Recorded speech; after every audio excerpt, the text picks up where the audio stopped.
مصطفیٰ دنیا میں تشریف لائے تو قرآن یہ بھی کہتا ہے قد جاءکم من اللہ نور و کتاب مبین، اللہ نے مصطفیٰ کے ساتھ میں کتاب مبین کو بھیجا ہے۔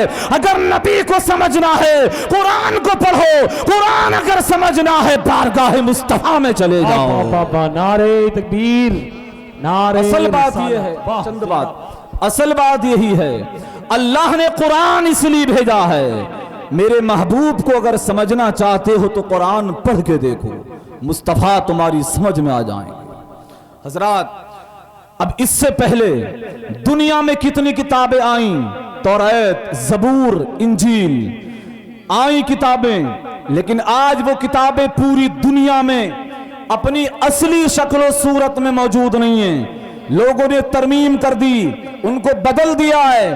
لیکن میں کہتا ہوں تمام کی ان کتابوں کے بدلنے کے بعد اللہ نے قرآن کو جب دنیا میں نازل فرمایا تو اسی میں فرما دیا اِنَّا نَحْنُ نَزَّلْنَا الذِّكْرَ وَإِنَّا لَهُ لَحَافِظُونَ، بے شک ہم نے ہی قرآن دیا ہے اور ہم نے اس کی حفاظت کا ذمہ اپنے کرم پہ لے لیا ہے۔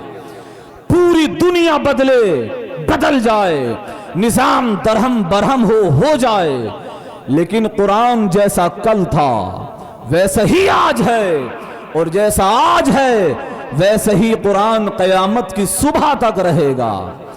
اور یہ میرے کہنے سے نہیں، یہ تمہارے آپ کی موجودگی سے نہیں، اس لیے رہے گا کہ قرآن کی ذمہ داری رب نے اپنے ساتھ رکھی ہے۔ اب یہاں سے ڈر مسلمانوں کے سینوں سے نکلنا چاہیے کہ اگر کوئی مسلمان اگر یہ خوف سینے میں رکھتا ہو، یہ ڈر رکھتا ہو کہ دنیا کی کوئی طاقت قرآن میں سے ایک پارہ نکال دے گی، ایک سورت نکال دے گی، ایک آیت نکال دے گی، میں کہتا ہوں ہندوستان گورنمنٹ نہیں، اگر پوری دنیا کی تمام باطل طاقتیں ایک جگہ جمع ہو جائیں پھر بھی اپنی کوشش کر کے دیکھے تو ایک سورت تو الگ بات ہے، قرآن میں سے زبر و زیر بھی نہیں نکل سکتا ہے۔ اس لیے قرآن کی ذمہ داری کسی دنیا دار کے ساتھ نہیں، میرے پروردگار کے ساتھ ہے۔ بابا نعرہ تکبیر، نعرہ رسالت، عظمت قرآن زندہ باد، زندہ باد، سبحان۔ حضرات، چند باتیں سنیں غور سے۔ قرآن کی ذمہ داری میرے رب نے اپنے ساتھ رکھی ہے۔ اب یہاں پر ایک بات اور سنیں آپ، توریت بدل گئی، زبور بدلی، انجیل بدلی، وہ بدل گئیں اس لیے کہ ان کی حفاظت کا ذمہ میرے رب کے ساتھ نہیں تھا، میرے رب کے ساتھ نہیں تھا۔ اور مزے کی بات یہ ہے کہ جو توریت و زبور انجیل میں تھا وہ سب قرآن میں ہے، اور جو کمالات انبیاء سابقین میں تھے وہ سارے میرے مصطفیٰ میں ہے۔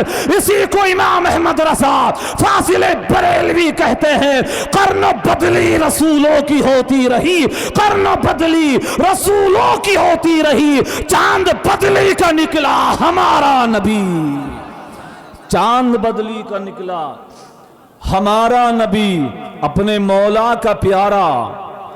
اگر ہے آپ کا تو بولیں اپنے مولا کا پیارا، اپنے مولا کا پیارا۔ حافظ جی تانگ سنبھال کے، ہمارا نبی، دونوں عالم کا دولہ ہمارا نبی، تمام کمالات مصطفیٰ میں اور وہ تمام باتیں قرآن میں۔ لیکن یہاں پر میں ایک بات آپ کی توجہ چاہتے ہوئے آپ کی سماعتوں کے حوالے کروں۔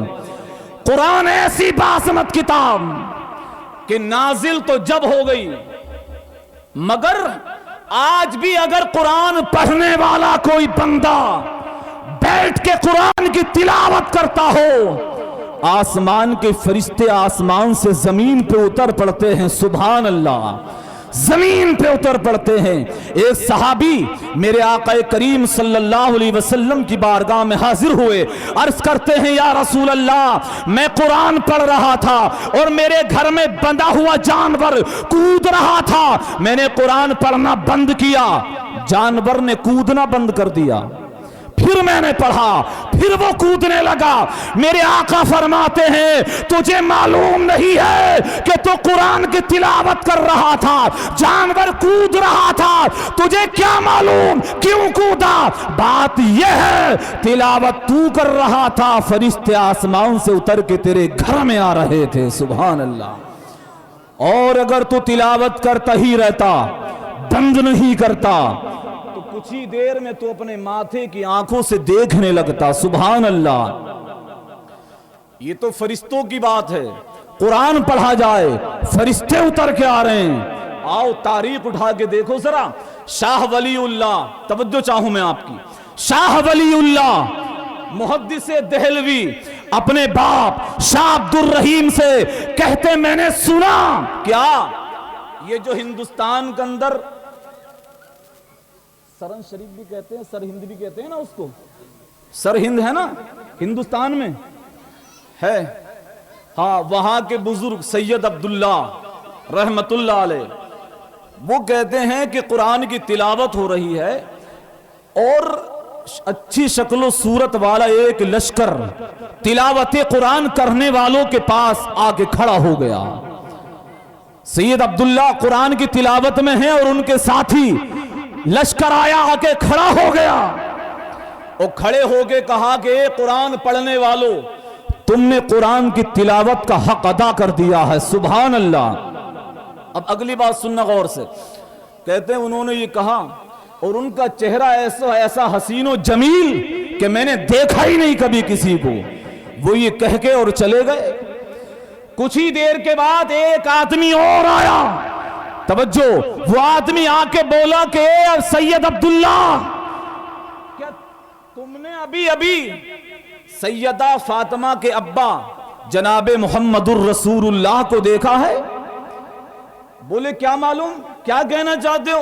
کہا کہ ابھی تمہارے پاس مدینے کے تاجدار ہند میں تشریف لائے تھے۔ سبحان اللہ۔ کہا مجھے تو پتہ نہیں، اور آنے والے تو کون ہے؟ کہا میرا پتہ نہ پوچھ، اور پوچھ نہیں چاہتا ہے، میں اپنے نبی کا صحابی ابو ہریرہ ہوں۔ مصطفیٰ نے رات اپنے روضہ نور میں یہ فیصلہ کیا تھا کہ صبح کو میں انڈیا میں جا کے ہندوستان کے قاریوں کا قرآن سنوں گا۔ سبحان اللہ۔ اب یہاں پر ایک بات لائق غور یہ ہے کہ اگر نبی مر کے مٹی میں مل گئے ہیں، تقویت الایمان کی باطل عبارت کے مطابق، اگر نبی مر کے مٹی میں مل گئے تو مصطفیٰ انڈیا میں آ کے قرآن سن کیسے رہے ہیں؟ سبحان اللہ۔ زور سے بولو نا۔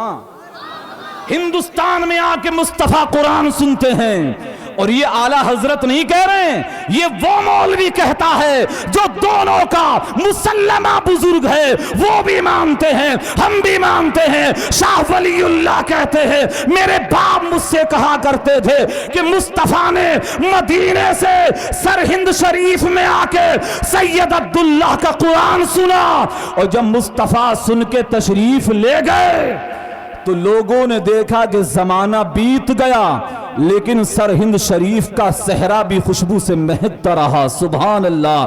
کیوں؟ اس لیے مصطفیٰ کی جلوہ گری ہو گئی تھی، اور وہ مہک کیا خوب تھی، ان کی مہک نے دل کے گنچے کھلا دیے ہیں، جس راہ چل دیے ہیں کوچے بسا دیے ہیں۔ ملک سخن کے شاہی تم کو رضا مسلم، جس سمت آ گئے ہو سکے بٹھا دیے ہیں۔ اللہ تعالی ہم لوگوں کو مصطفیٰ کا سچا پیار نصیب فرمائے۔ وما علینا الا البلاغ۔ مائک پہ تشریف لے آئیں۔